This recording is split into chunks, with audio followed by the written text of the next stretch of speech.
CMHO की खुली छूट पर चल रहा बिना डिग्री अस्पताल चांपा के बीचों बीच झोला छाप डॉक्टर का हॉस्पिटल संचालित स्वास्थ्य विभाग मौन। सीएमएचओ ने कहा कार्रवाई करने से डर लगता है, पहले किया था सील, अब फिर हो रहा खुलेआम संचालन। क्या चांपा की जनता की जिंदगी अब बिना डिग्री वालों के हवाले कर दी गई है? गौरव पथ है, चांपा में Patel hospital and surgical centre नामक निजी क्लिनिक बिना किसी वैध दस्तावेज के खुलेआम संचालित हो रहा है। न संचालक के पास मेडिकल की डिग्री है और न ही अस्पताल का कोई पंजीयन। चौंकाने वाली बात यह है कि कुछ महीने पहले इसी अस्पताल पर सीलिंग की गई थी, लेकिन अब यह दोबारा खुला हुआ है और इस बार भी पूरी तरह गैरकानूनी ढंग से। सबसे बड़ा सवाल, आखिर कौन दे रहा है संरक्षण? सीएमएचओ कार्यालय से जुड़ी एक चौंकाने वाली वीडियो सामने आई है, जिसमें सीएमएचओ कहते दिख रहे हैं, हमें झोला छाप डॉक्टरों पर कार्रवाई करने से डर लगता है। क्या पता कोई फिर पार्षद या विधायक बन जाए। क्या अब डर के कारण झोला छापों को खुलेआम इंसानों की जान से खेलने की छूट दे दी जाएगी? क्या सीएमएचओ जैसे जिम्मेदार अफसरों की जिम्मेदारी सिर्फ इसी तरह की बयानबाजी तक सीमित रह गई है? सर क्या नाम है, कहाँ बैठे? मेरा नाम पुरुषोत्तम पटेल है। मैं अभी Patel hospital and surgical centre में बैठा हुआ हूँ। क्या है यहाँ? मैं यहाँ मैनेजमेंट देखता हूँ सर। इसका प्रमुख कौन है? Doctor director doctor K L. Patel ji हैं। कहाँ है? वो अभी बाहर हैं सर। नर्सिंग यूनिट के तहत आप मेडिकल जैसे हॉस्पिटल चला रहे हैं, क्या गाइडलाइन का पालन? जी हाँ सर, सारे गाइडलाइंस के तहत हमने सारे दस्तावेज और जो भी गाइडलाइंस को हमने फॉलो किया है और जो भी प्रॉपर इंस्पेक्शन है वो करवाया हुआ है। तो क्या आप प्रशासन ने आपको आदेशित कर दिया है कि आप चला सकें हॉस्पिटल?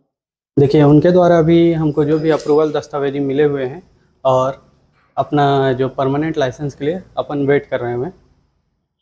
अब कितना दिन हो गया आपको हॉस्पिटल चलाते हुए? ये सर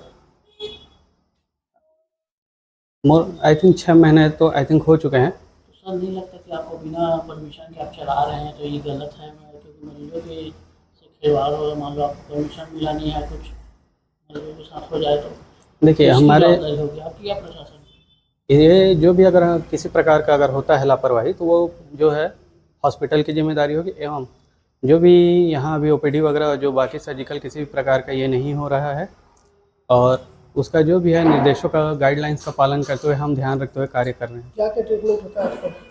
हमारे यहाँ सर अभी देखिए सही सुविधाओं की व्यवस्था किया जा रहा है और हमारे यहाँ जो जनरल ओपीडी से लेके स्किन और बाकी सुविधाओं को मरीजों के अच्छे उपचार के लिए व्यवस्थित किया जा रहा है। आपके यहाँ लिखा गया है वेट लिस्ट में नॉर्मल डिलीवरी है, यहाँ पर है स्तन में गांठ वगैरह जो भी है, ये सब देखने के लिए कोई स्पेशलिस्ट है क्या है? यहाँ सर ऑन कॉल और विजिटिंग पे जो डॉक्टर्स हैं उनको अपन ने रखा हुआ है। कौन है, नाम बताएंगे? हमारे यहाँ देखिए डॉक्टर मुगेंद्र सर हैं, उसके अलावा डॉक्टर बी.डी. तिवारी सर हैं और स्वप्निल पांडे सर हैं जो विजिटिंग पे आते हैं। उसके अलावा अन्य डॉक्टर जो हैं जो ये सारी चीज़ों का देखते हैं।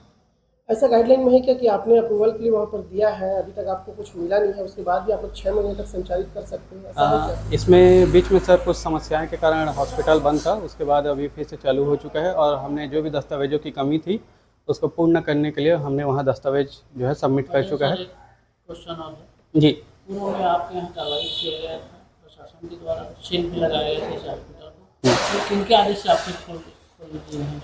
कौन ये आपको आदेश किया बिना अप्रूवल के आप फिर से खोल सकते हैं? जो भी दस्तावेज हमने जमा किया है उसके बाद हमारा जो सील था वो जो है प्रॉपर दस्तावेजों को पूर्ण होने के बाद ओपन करने का आदेश अपने को मिला और अपन खोल सकते हैं करके हमको अनुमति दिया गया है। सर एक बात और, जैसे आप बोल रहे हैं कि सारे डॉक्यूमेंट शासन को दे दिया है जी, तो आपके यहाँ स्वयं को एम्बुलेंस नहीं है, खुद स्वयं आप हॉस्पिटल को किराए पे लिए हुए हैं और मेडिकल भी जैसे चल रहे हैं, तो मेडिकल जिनके नाम से वो भी मौके पर भी उपस्थित नहीं है क्योंकि मीडिया टीम स्वयं आई है, क्या बोलेंगे फिर? हमारे यहाँ जो मेडिकल वाले हैं और जो भी वो मेडिकल के लिए हमारे यहाँ 2 डिग्रीधारी हैं और उनका डिग्री लगा हुआ है। उनके एक जो है वो मॉर्निंग में बैठते हैं और एक जो है इवनिंग में बैठते हैं और दोनों ड्यूटी प्रॉपर जो देते हैं मेडिकल वाले और वो उपस्थित रहते हैं। जो कि मेडिकल में जो चीज़ उपलब्ध होना चाहिए, जैसे फ्रिज होना चाहिए, फ्रिज नहीं है आपके यहाँ, जो जिनके नाम से मेडिकल है वो यहाँ पर उपस्थित नहीं है, स्टाफ की वजह से आपको मेडिकल चल रहा है और शासन की गाइडलाइन में आप जिनका हॉस्पिटल होता है वो मेडिकल संचालित नहीं कर सकते, ये आपको पता है कि नहीं? अ, देखिए मेडिकल संचालित के लिए जो जिनका लगा हुआ है वो उपस्थित रहती हैं, और उनके अलावा जो एक और जो हैं वो भी एक फार्मासिस्ट हैं, और ऐसा कोई स्टाफ नहीं है या अननॉलेज पर्सन नहीं है जो मेडिकल जो है मेडिसिन प्रोवाइड करती हैं। एक सवाल और, जैसे मीडिया टीम आई है, आप बोलते हैं डॉक्टर रहते हैं, कहाँ है अभी एक भी डॉक्टर दिख रहे हैं? कौन है बताइए, उनसे बात करते हैं। क्योंकि अगर कोई मरीज अभी आ जाता है तो फिर कौन आएगा, उनकी इलाज कौन करेगा?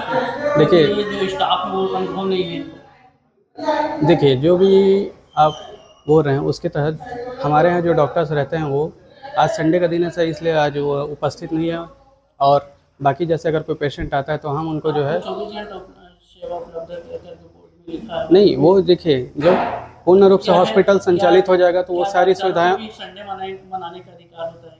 नहीं सर, ऐसा नहीं है, बट जो जो अभी अपना पूर्ण व्यवस्थित जो हॉस्पिटल संचालित हो जाएगा तो वो आपको सारी सुविधाएं जो हैं प्रॉपर समय के साथ आपको 24/7 मीडिया मिलेंगे। आधे घंटे से ज़्यादा हो गया है, लाइट बंद है, इसकी क्या व्यवस्था की है? लाइट सर कुछ कारणवश अभी बंद है, जो इसके लिए है।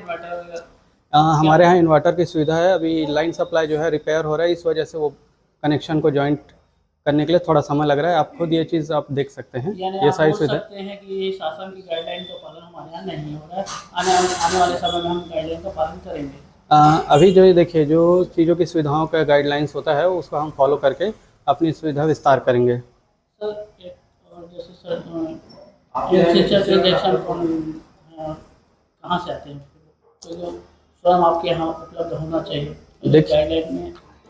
देखिए जो सुविधाओं की बात हो रही है तो अपन को जो है भविष्य में, क्योंकि हमारे ज़िले में ऐसे कि एक भी डॉक्टर आज तक नहीं है, सब बाहरी डॉक्टर आते हैं, तो फिर इमरजेंसी में आप लोग कैसे करते हैं? देखिए जो भी हमारे ज़िले में नहीं है, आप जैसे बता रहे हैं, तो बाकी जो डॉक्टर्स यहाँ बाकी हॉस्पिटल में सुविधा देते हैं उसके तहत हमारे भी जो विस्तार करेंगे तो हम उसमें वो सुविधा का पेशेंट का ध्यान रखते हुए अपन ये करेंगे। सर इमरजेंसी में नहीं लगता है कि मरीजों को अगर वो सुविधा उपलब्ध ना हो, बाहरी डॉक्टरों के भरोसे आपका हॉस्पिटल चल रहा है, तो ये खिलवाड़ नहीं होता है, कुछ हो जाता है मरीजों को? क्योंकि आपके बगल में एक नायक नर्सिंग होम है, वहाँ एक मरीज की जान चली गई थी इंजेक्शन के लगाने से, गलत इंजेक्शन जिनका अनुभव नहीं था। देखिए जो हम दूसरे हॉस्पिटल को तो नहीं बोलेंगे सर, लेकिन जो हमारे यहाँ विस्तार होगा उसके तहत हम पेशेंट के बेहतर उपचार के लिए अपन ये सारी सुविधाओं की व्यवस्था करेंगे। आपके यहाँ नर्सिंग स्टाफ कितने हैं?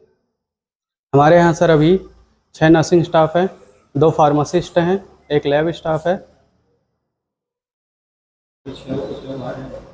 उनमें अभी कुछ यहाँ उपस्थित हैं और कुछ अभी के गौरवपुर में एक अवैध क्लिनिक संचालित है सर, जिस पर पूर्व में कार्रवाई हुई थी, लेकिन पुनः वो सीलबंदी के बाद लगातार धड़ल्ले चला रहे हैं। उस पर एक मेडिकल स्टोर भी संचालित है सर, किस तरह की कार्रवाई करेंगे? मेडिकल स्टोर है कि नर्सिंग होम? दोनों है। ठीक है, यदि मान लो उनके पास कोई वैध लाइसेंस नहीं है और वो वैधानिक तरीके से डिग्री प्राप्त नहीं किया है तो उस पर सख्त कार्रवाई की जाएगी जांच करके।